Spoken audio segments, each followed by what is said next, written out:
The purpose of this series is to find the least miserable pair of heels possible. Not necessarily the cutest, but hopefully we can find some that are cute. We're going to start off today with a tried and true brand that I can normally find comfortable shoes for myself and my patients.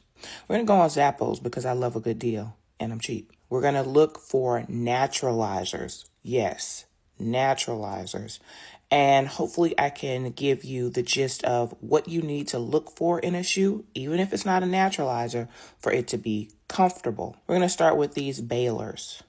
Look at the way the forefoot rocker is. So we have a forefoot rocker. So the ball of the foot to the toes points upward. This takes the pressure and stress off of your metatarsals when you are walking, which is helpful because a heel has you elevated, putting a lot of stress and pressure on the front of your foot. So by having that rocker, you take some of the pressure off in the toe off stance. If you go back to one of my infographics, you will learn about the gait cycle, and there's a part called toe off.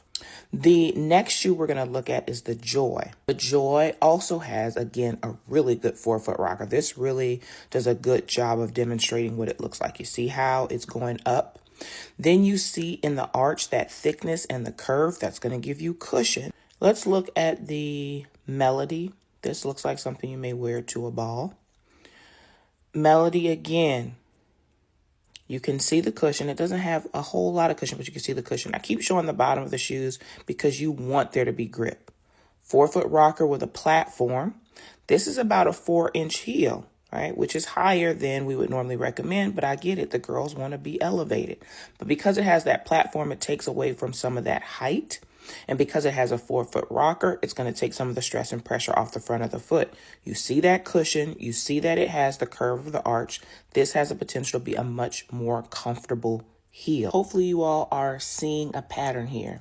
We're looking at the shape of the heel. We're looking at the heel height. We're looking at the bottom of the shoe to make sure that it has something to help you not fall your ass on the ground from it being too slick. Now we're going to look at a shoe that, even though it's in a brand that I normally say, hey, if you get a pair of Naturalizers, you should be okay. This is a shoe that I wouldn't like. We're going to look at the Vanessa 2.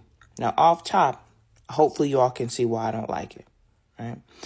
If you look at the side profile, no forefoot rocker, absolutely flat to the ground. So it has that elevation with no offloading of your metatarsal heads. Right? So even though it's a brand I like, it's not a shoe I would recommend.